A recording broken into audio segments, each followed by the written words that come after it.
رب اشرح لي صدري ويسر لي امري واحلل عقدة من لساني يفقهوا قولي. اللهم ربنا الهمنا رشدنا واعذنا من شرور انفسنا.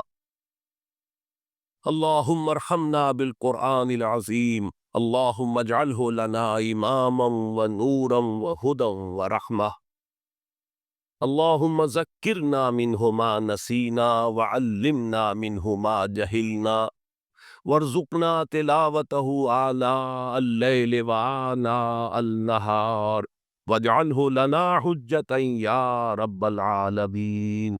آمین۔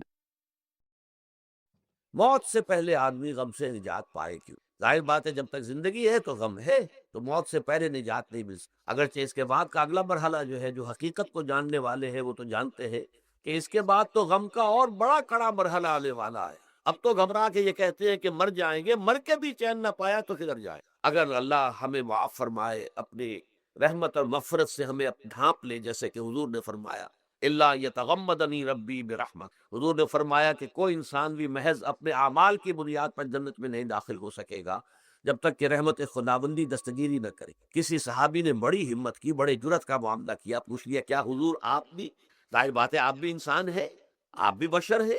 قرآن مجید میں کہلوایا گیا ہے اور انما انا بشر مثلکم۔ تو اگر آپ کہتے ہیں کوئی انسان جنت میں داخل نہیں ہو سکے گا محض اپنے اعمال کی بنیاد پر جب تک کہ رحمت خداوندی دستگیری نہ کرے، تو کیا آپ بھی اس قاعدہ کلیہ میں شامل ہے؟ آپ نے فرمایا ہاں میں بھی، اللہ یتغمدنی ربی برحمتہ، جب تک کہ میرا رب مجھے اپنی رحمت سے ڈھانپ نہیں لے گا میں بھی جنت میں داخل نہیں۔ تو اس اعتبار سے اللہ تعالیٰ وہاں ہمیں بچا لے، لیکن جو وہاں نہیں بچایا گیا، اب ظاہر بات ہے کہ اس کے لیے جو مصیبت ہے وہ تو پھر دائمی ہے، ابدی ہے، دکھ ہی دکھ۔ میں اس کی طرف زیادہ جانا نہیں چاہتا اس وقت۔ اصل میں میرا موضوع جو ہے وہ اس دنیا میں دکھوں کا علاج۔ اب اس اعتبار سے غور کیجئے، دکھ دو قسم، قرآن مجید پر جتنا میں نے غور کیا، دکھ ایک تو وہ ہے کہ جو ناگہانی طور پر آ جاتے، اس میں ہماری کسی غلطی کو دخل نہیں ہوئے، وہ کوئی آفت سماوی ہے، کوئی زلزلہ آ گیا ہے۔ ابھی آپ کو معلوم ہے بھوج جو قصبہ تھا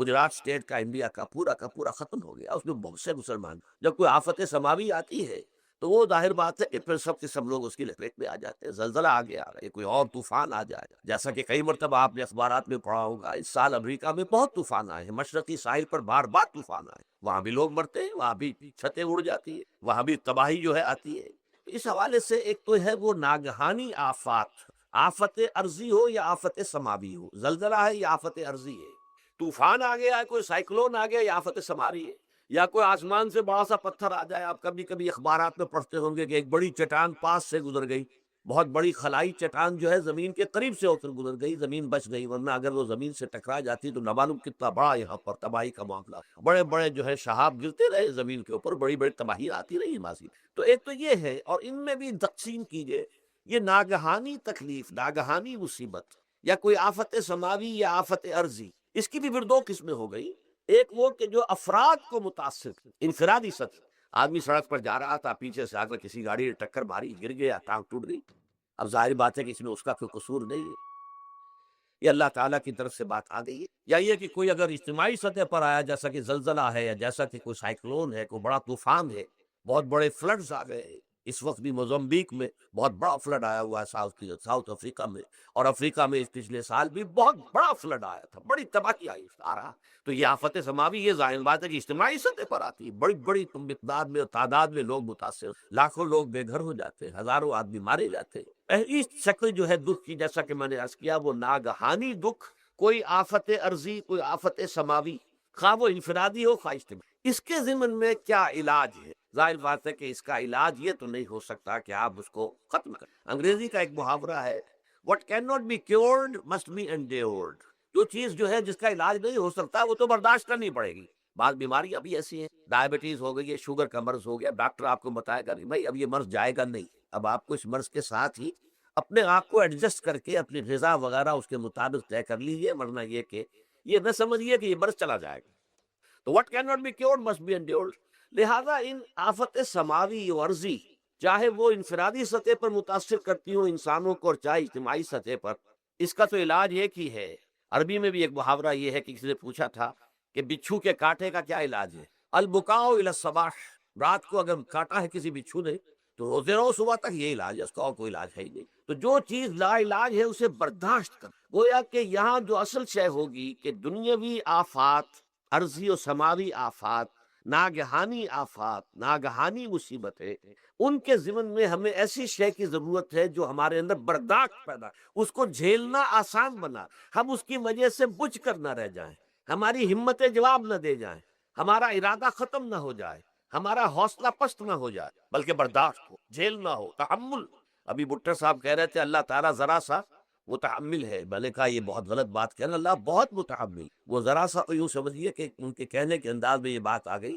ذرا سا رحیم بھی ہے، نہیں نہیں، وہ بہت رحیم ہے، بہت متحمل ہے، بہت حلیم۔ لیکن یہ کہ ہمیں یہ جو آفات سماویہ اور ارضیہ ہیں جو ہمارے اوپر آ جاتی ہیں اللہ کی طرف سے، ان کے ضمن میں ذہنی ایک ایٹیچیوڈ پیدا ہو جائے، سوچ کا ایک خاص رخ بن جائے، انسان کے احساسات ایک خاص طرز پر ڈھل جائیں، تو پھر ان کو برداشت کرنا آسان ہے۔ اور وہ کیا ہے؟ وہ ہمارے ایمان کا لازمی، ایمان ہمیں یہ بتاتا ہے کہ کوئی مصیبت اس زمین میں آتی ہے نہ تمہاری جانوں پر آتی ہے بغیر اذن رب، جو کچھ آ رہا ہے اللہ تعالیٰ کے فیصلے سے آیا ہے، یہ کوئی اندھا بہرا مادہ نہیں ہے، یہ کوئی اندھا بھینسا نہیں ہے کہ اس نے آ کے آپ کو ٹکر مار دی ہے، نہیں نہیں، یہ تو سمیع و بصیر، علیم و خبیر اللہ اور حکیم اور قدیر اللہ کا فیصلہ، لہذا یہ من جانب اللہ ہے، اس کو تم سمجھو کہ اللہ تعالیٰ کی طرف سے ہے۔ اور جب اللہ کی طرف سے ہے تو سورہ آل عمران میں فرمایا بیدہ الخیر، اس کے ہاتھ میں تو خیر ہی خیر ہے، یعنی بظاہر تمہیں محسوس ہوتا بھی ہو کہ یہ میرے لیے تکلیف دہ بات آ گئی،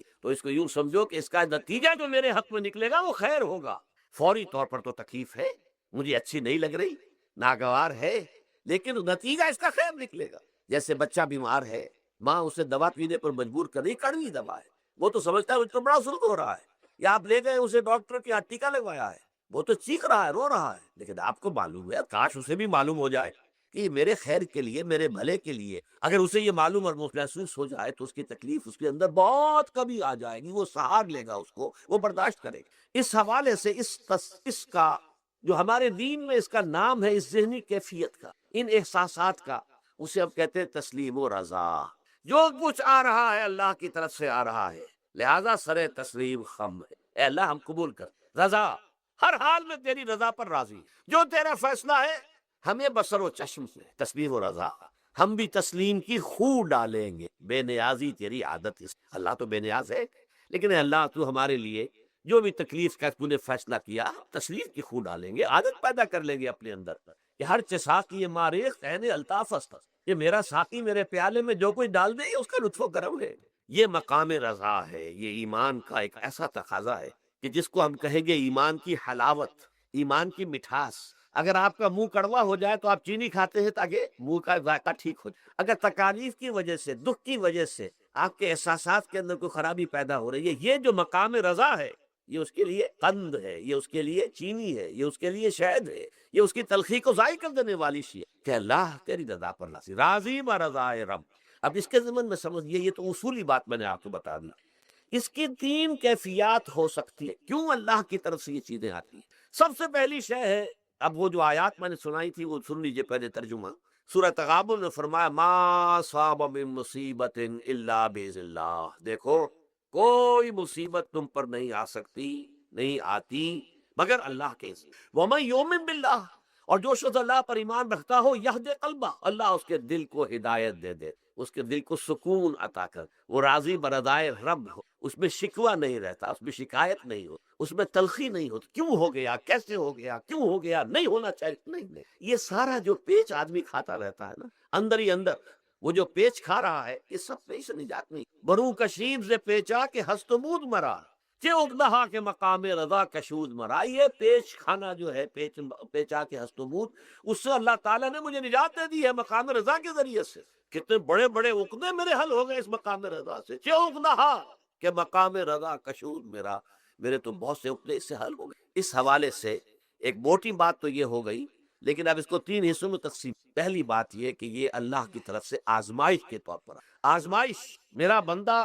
اس پر صبر کرتا ہے یا نہیں، یا میرے خلاف بکواس کرنے پر آمادہ ہو، اللہ تو ایسا ہے، اللہ نے تو ہم پر کبھی کبھی کرم کیا ہی نہیں، اللہ تو ظالم، معاذ اللہ معاذ اللہ معاذ اللہ، کہیں ایسا تو نہیں، میرا بندہ جو ہے تکلیف کو جھیلتا ہے میری وجہ سے، یہ سمجھ کے کہ اللہ کی طرف سے آئی۔ یہ صبر جو ہے یہ بہت بڑی کامیابی ہے اگر انسان کو، اور اس صبر کے نتیجے میں دو اور باتیں پیدا ہوتی، یہ مضامین علیحدہ علیحدہ دروس کے اندر آتے رہے ہیں لیکن آج ایک نئے عنوان کے تحت جمع ہو کر آ رہے ہیں۔ پہلی بات یہ ہوتی ہے کہ یہ امتحان کا نتیجہ کیا نکلتا ہے کہ آپ نے ایک امتحان پاس کیا تو آپ کے اگلے درجے میں ترقی ہو جائے، 5ویں کا امتحان پاس کر لیا نا، 6ٹھی میں جائیں گے، اب 6ٹھی کا امتحان پاس کریں گے تو 7ویں میں جائیں گے، 7ویں کا پاس کریں گے تو 8ویں، درجہ بدرجہ انسان کی دینی، ایمانی اور روحانی ترقی کا ذریعہ یہ آزمائش میں، جتنا اس میں صبر ہوگا، جتنا اس میں تسلیم و رضا جو ہے آپ حاصل کرتے جائیں گے تو آپ کے درجے بلند ہوتے جائیں گے، آپ کا امتحان کڑے سے کھڑا آئے گا، بڑے سے بڑا آئے گا، مشکل سے مشکل تر آئے گا۔ ایک وقت میں ایم اے کا امتحان بھی آپ کو دینا ہوگا،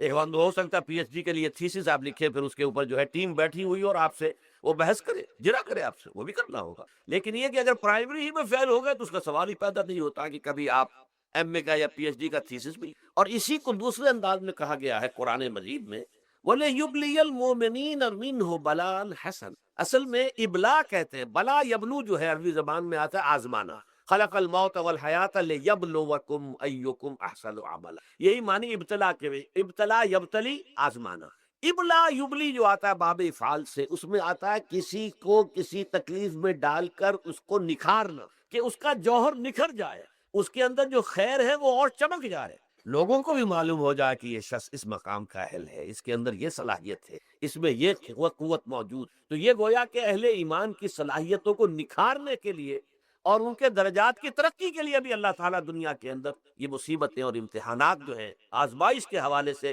افراد پر بھی، اجتماعی طور پر بھی، اور ایک اس کا اور بھی ہے اہل ایمان پر اس طرح کے ابتلاء و آزمائش کی ایک نوعیت اور بھی ہے، اور وہ یہ ہے کہ جو بھی آپ سے غیر ارادی طور پر، یا یہ کہ آپ نے کوئی گناہ ارادی طور پر بھی کر لیا، اللہ تعالیٰ اس کی سزا اسی دنیا میں دے کر آخرت کی سزا سے محفوظ کر دیتا ہے۔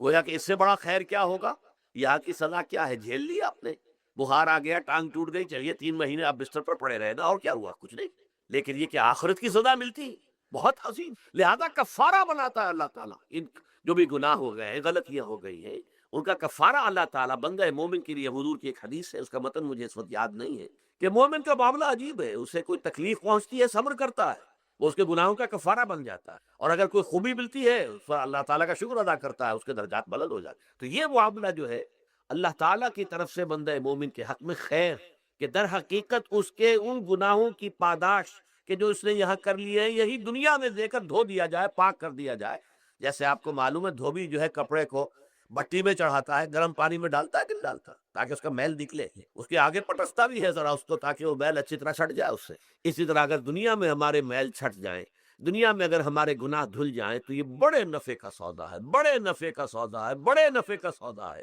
اس اعتبار سے آپ غور کیجئے کہ اگر یہ حقائق ہمارے سامنے رہے تو کیا کوئی تکلیف دنیا کی ہمیں بھاری محسوس ہوگی؟ ہمیں تو بتایا یہ گیا ہے کہ عسیٰ ان تکرہوا شیئا وہو خیر لکم،